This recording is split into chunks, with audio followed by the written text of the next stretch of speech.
Hello student, good morning. Welcome back to another video. આપણે અત્યારે કાર્બોદિત વિશે ભણીએ છીએ. આ કાર્બોદિતના લેક્ચરના પાર્ટ 1 માં આપણે જોયું હતું કે કાર્બોદિતના મુખ્ય 3 પ્રકાર છે: મોનોસેકેરાઇડ, ડાઇસેકેરાઇડ અને પોલીસેકેરાઇડ. મોનોસેકેરાઇડની વ્યાખ્યા બોલીએ તો તેમાં માત્ર એક જ અણુની સરળ શૃંખલા, જેને આપણે મોનોસેકેરાઇડ કહીએ છીએ. હવે આ મોનોસેકેરાઇડમાં જે એક જ અણુની સરળ શૃંખલા જે હોય છે તેમાં કાર્બનના આધારે, એટલે કે તેમાં કાર્બનની સંખ્યા કેટલી છે તેના આધારે ફરીથી તેના 3 પ્રકાર પડે છે: ટ્રાયોઝ, પેન્ટોઝ અને હેક્ઝોઝ. તો આ બધી મોનોસેકેરાઇડ વિશેની ચર્ચા આપણે કાર્બોદિતના લેક્ચરના પાર્ટ 1 માં ભણી ચૂક્યા છીએ. હવે આજના લેક્ચરમાં આપણે ડાઇસેકેરાઇડ અને પોલીસેકેરાઇડ વિશે ભણવાનું છે. ત્યારબાદ આપણે જોવાનું છે કે કાર્બોદિતનું જૈવિક મહત્વ શું છે. આપણી ટેક્સ્ટબુકમાં કાર્બોદિતનું જૈવિક મહત્વ વિશે નથી આપેલું, પરંતુ આપણે કાર્બોદિત ટોપિક ભણતા હોઈએ તો તેનું મહત્વ શું છે તે આપણે જાણવું જરૂરી છે. ક્લિયર? તો આપણે સ્ટાર્ટ કરીએ કાર્બોદિતના અન્ય 2 પ્રકારો, ડાઈ અને પોલીસેકેરાઇડ.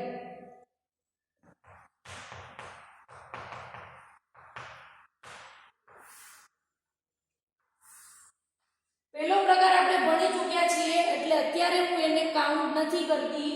ડાયરેક્ટ બીજો પ્રકાર જે ડાઇસેકેરાઇડ છે તેની ચર્ચા આપણે કરીએ. અને ત્રીજો પ્રકાર છે પોલીસેકેરાઇડ.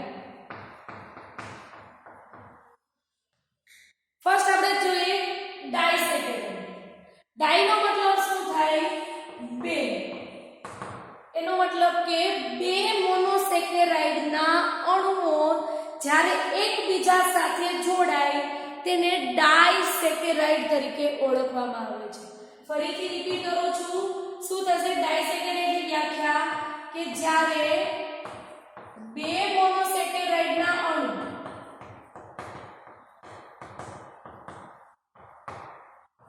એકબીજા સાથે જોડાય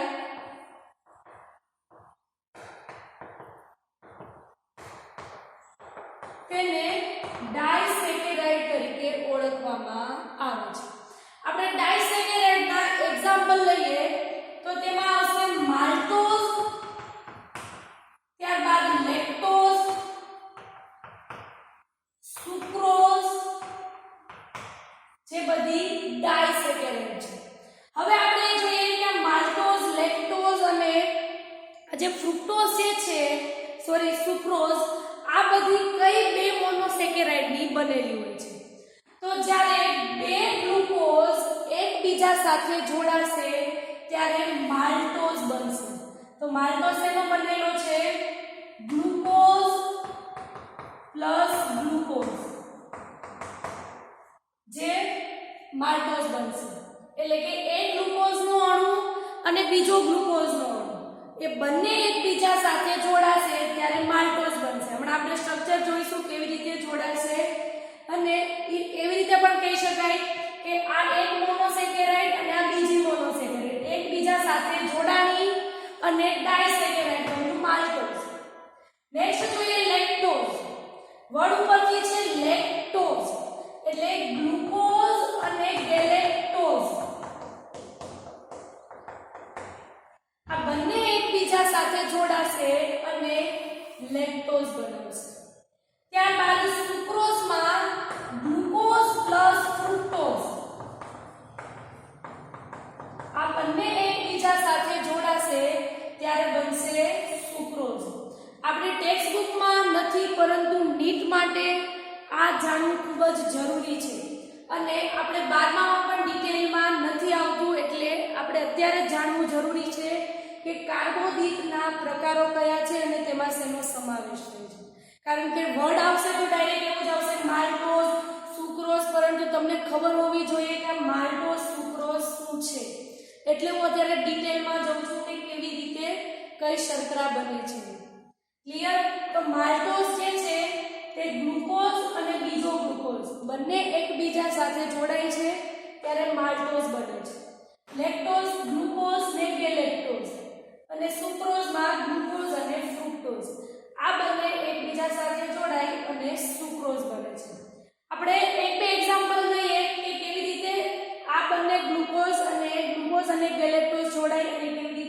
ટ્રાયસેકેરાઇડ બને છે.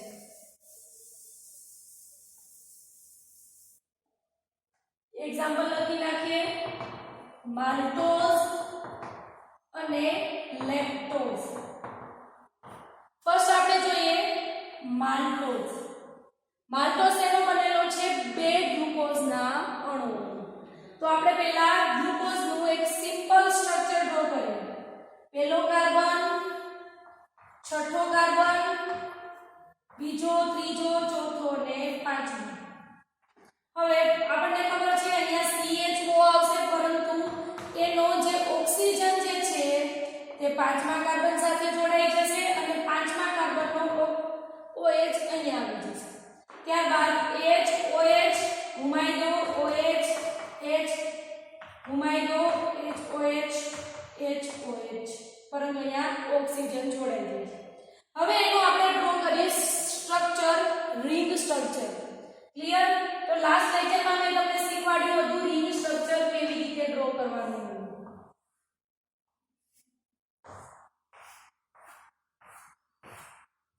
H OH H OH OH H H OH H અને છઠ્ઠા કાર્બન ઉપર CH2OH. હવે અહીંયા શું છે, બે ગ્લુકોઝ જોડાવાથી માલ્ટોઝ બને છે. તો સેમ આવો આપણે બીજો ગ્લુકોઝ ડ્રો કરવાનો થશે.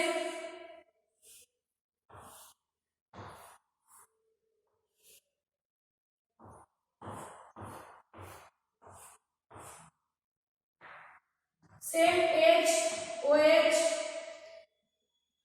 H OH OH H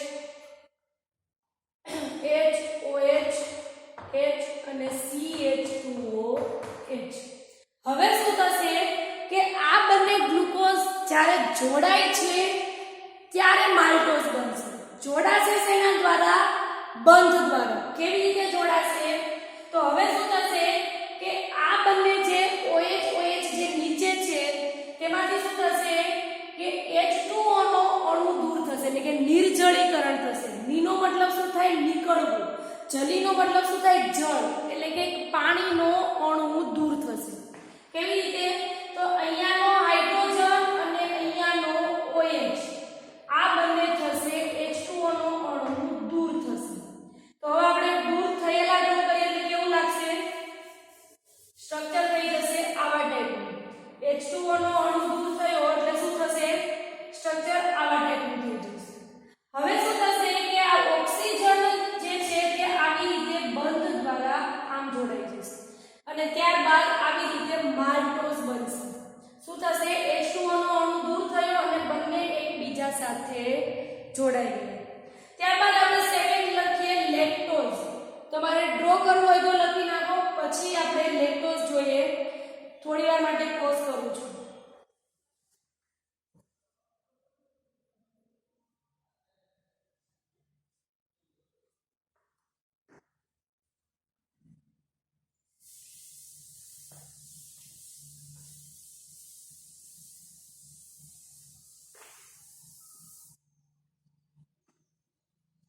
હવે આપણે ડ્રો કરીએ.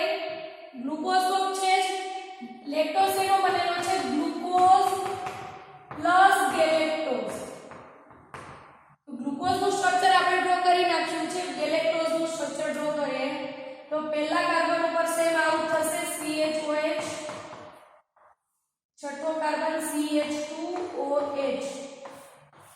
તફાવત ક્યાં પડે છે એ જ માત્ર જોવાનું છે. પહેલો કાર્બન, બીજો, ત્રીજો, ચોથો અને આ છે પાંચમો. હવે OH H H OH H OH H OH.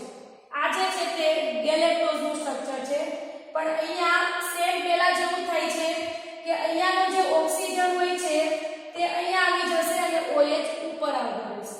Clear? હવે આપણે ડ્રો કરીએ બંનેના રિંગ સ્ટ્રક્ચર. ફર્સ્ટ આપણે ડ્રો કરવાનું છે ગ્લુકોઝ.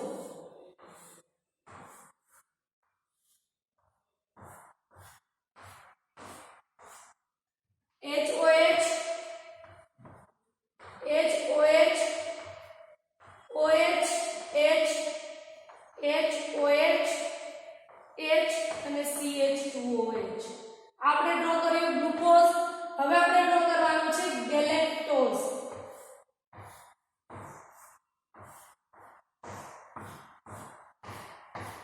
ગેલેક્ટોઝમાં CHOH છે એટલે H ઉપર આવશે, OH નીચે આવશે. HOH OHH સેમ એવું OHH અને ત્યારબાદ હાઇડ્રોજન અને CH2OH. હવે શું થશે કે અહીંયા તમને અહીંયા દેખાતું હશે, અહીંયા પહેલો કાર્બન છે અને આ પહેલો, બીજો, ત્રીજો અને આ ચોથો કાર્બન છે. હવે શું થશે કે પહેલા કાર્બન ઉપર જે આ હાઇડ્રોજન છે એ અને આ જે ચોથા કાર્બન ઉપર OH છે એ આ બંને મોલેક્યુલ ભેગા થશે એટલે શું બનશે H2O અને આ H2O દૂર થશે જેને શું કહેવાય નિર્જલીકરણ, પાણીનો અણુ દૂર થાય છે. તો હવે શું આપણે સ્ટ્રક્ચર ડ્રો કરીએ જો એમાં H2O શું થયું દૂર થયું તો સ્ટ્રક્ચર કેવા ટાઈપનું થશે આવા ટાઈપનું. ક્લિયર? હવે આ જે ઓક્સિજન જે છે તે શું થશે આવી રીતે N આકારનું થશે અને જોડાઈ જશે. શું થશે આવી રીતે હંમેશા યાદ રાખવાનું છે જ્યાંથી H2O દૂર થાય છે એ બંધ એકબીજા સાથે જોડાશે. તો અહીંયા OH હતો અને બીજો OH ક્યાં હતો અહીંયા હતો. તો આવી રીતે બંને એકબીજા સાથે જોડાશે. સપોઝ અહીંયા બે OH હશે જેમણે આપણે માલ્ટોઝમાં જોયું હતું તો કેવી રીતે આવી રીતે બંને એકબીજા સાથે જોડાશે. તો OH જ્યાં હશે ત્યાં એકબીજા બંધ દ્વારા જોડાશે. તો એક OH અહીંયા હતો, એક OH અહીંયા હતો. H2O નો અણુ દૂર થયો તો હવે આવી રીતે અહીંયા જોડાઈ જશે. તો આ થયું લેક્ટોઝ. હવે સુક્રોઝ નું હું તમને હોમવર્કમાં આપું છું કે સુક્રોઝ જે છે તે કેવી રીતે ડ્રો થશે. ક્લિયર? હું તમને બંનેના સ્ટ્રક્ચર લખીને આપું છું, તમારે રિંગ ડ્રો કરી અને ત્યારબાદ આવી રીતે કેવી રીતે બંધ દ્વારા જોડાય છે એ તમારે લખવાનું છે.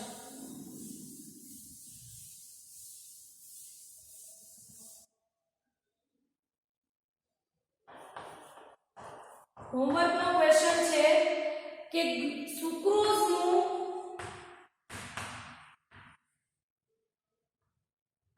સ્ટ્રક્ચર અથવા તો બંધારણ દોરવાનું છે. બરાબર? ફ્રુક્ટોઝ નું સ્ટ્રક્ચર હું તમને ડ્રો કરીને આપું છું. 6 કાર્બન વાળી શૃંખલા છે.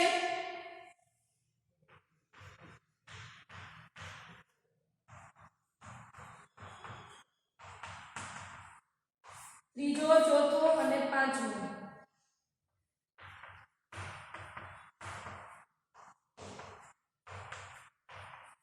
આ જે છે તે ફ્રુક્ટોઝ નું સ્ટ્રક્ચર છે અને આ જે મેં ડ્રો કર્યું એ ગ્લુકોઝ નું સ્ટ્રક્ચર છે. તમારા હોમવર્કમાં ક્વેશ્ચન છે સુક્રોઝ નું બંધારણ કેવી રીતે થશે રિંગ સાયકલ વડે તમારે સમજાવવાનું છે. થોડી વાર પોઝ કરું છું પછી આપણે જોઈએ પોલિસેકેરાઇડ.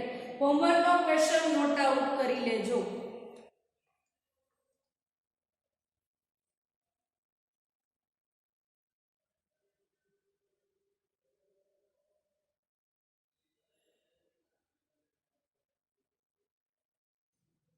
ઓકે, તો હવે આપણે સ્ટાર્ટ કરીએ પોલિસેકેરાઇડ.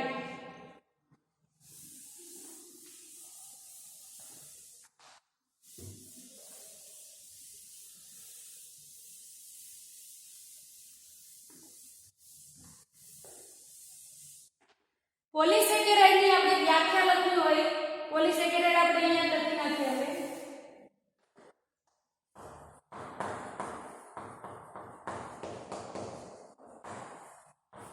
પોલિસેકેરાઇડ ની વ્યાખ્યામાં શું થશે કે જ્યારે 2 થી વધુ મોનોસેકેરાઇડ એકબીજા સાથે જોડાય તેને પોલિસેકેરાઇડ તરીકે ઓળખવામાં આવે છે. અહીંયા પોલીનો મતલબ શું થાય? ઘણી બધી. એટલે કે 2 થી વધુ મોનોસેકેરાઇડ એકબીજા સાથે જોડાશે અને પોલિસેકેરાઇડ બનાવશે.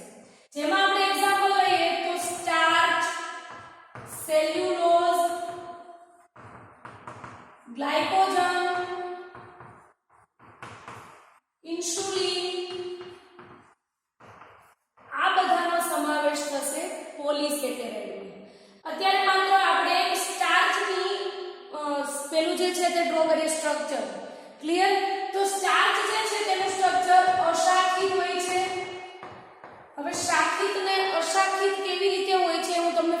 સેન્ડ કરી દઈશ.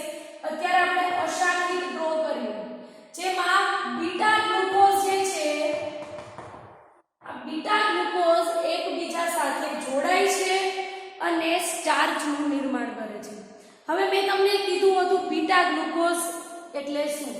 તો જ્યારે પહેલા કાર્બનના જમણી સાઈડ OH હોય તો તેને આલ્ફા ગ્લુકોઝ કહેવાય. અત્યારે આપણે જે ડાયસેકેરાઇડમાં જે એક્ઝામ્પલ જોયા એ બધા આલ્ફા ગ્લુકોઝના જોડાવાથી બંધાયેલા, પરંતુ અહીંયા સ્ટાર્ચમાં શું થશે? બીટા ગ્લુકોઝ બનશે. એટલે કે H અહીંયા આવશે અને OH અહીંયા આવશે. OH જમણી બાજુએ આવે તો એને શું કહેવાય છે? આલ્ફા, અને OH ડાબી બાજુએ હોય તો તેને શું કહેવાય? Beta glucose. તો આપણે બીટા ગ્લુકોઝનું સ્ટ્રક્ચર ડ્રો કરીએ. હવે તમને સમજાઈ ગયું હશે કે કેવી રીતે રિંગ ડ્રો કરવાની હોય છે. અહીંયા તફાવત એટલો થશે કે અહીંયા OH આવશે, અહીંયા H આવશે, બાકી બધું સેમ રહેશે. H OH OH H H OH CH2OH અને H. બીજો ગ્લુકોઝ આપણે ડ્રો કરીએ તો તેમાં ત્રીજો ડ્રો કરીએ, સેમ ચોથો ડ્રો કરીએ, આવી રીતે ઘણા બધા ગ્લુકોઝ આવશે. હવે મેઇન આપણે જોવાનું છે પહેલો અને ચોથો કાર્બન. બરાબર? તો આપણે માત્ર પહેલો અને ચોથો કાર્બન જે છે એ લખીએ. ઉપર CH2 હોય તો કોમન જ હશે બધામાં.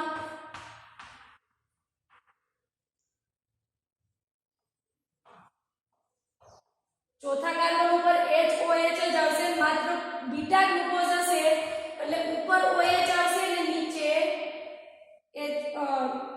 ઉપર OH આવશે અને નીચે H આવશે. બરાબર?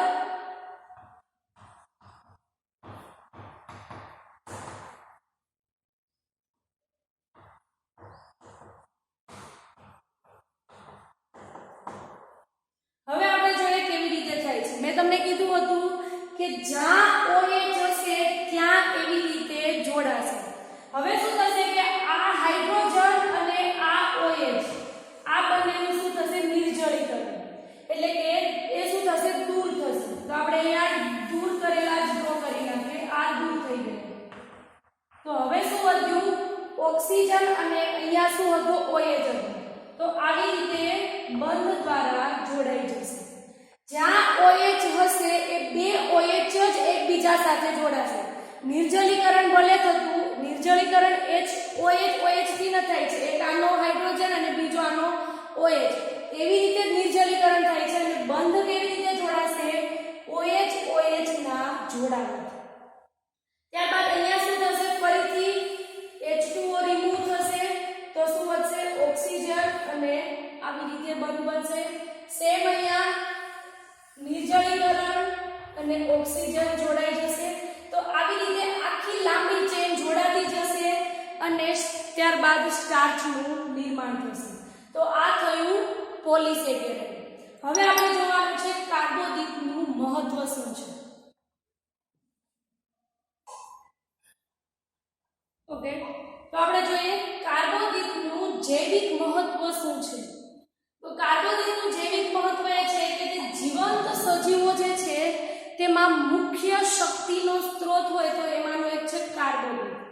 ત્યારબાદ સેકન્ડ જોઈએ તો કોષોને ચયાપચયની પ્રક્રિયાઓમાં, ત્યારબાદ પેશીઓના બંધારણમાં કાર્બોદિત મહત્વનો ભાગ ભજવે છે. નેક્સ્ટ જોઈએ તો આપણે સેકન્ડ ચેપ્ટરમાં ભણી ચૂક્યા છીએ કે વનસ્પતિઓમાં કોષ દિવાલ આવેલી હોય છે અને વનસ્પતિઓમાં કોષ દિવાલ સેલ્યુલોઝની બનેલી હોય છે. અને આ સેલ્યુલોઝ જે છે તે એક પોલિસેકેરાઇડનો જ કાર્બોદિતનો પ્રકાર છે.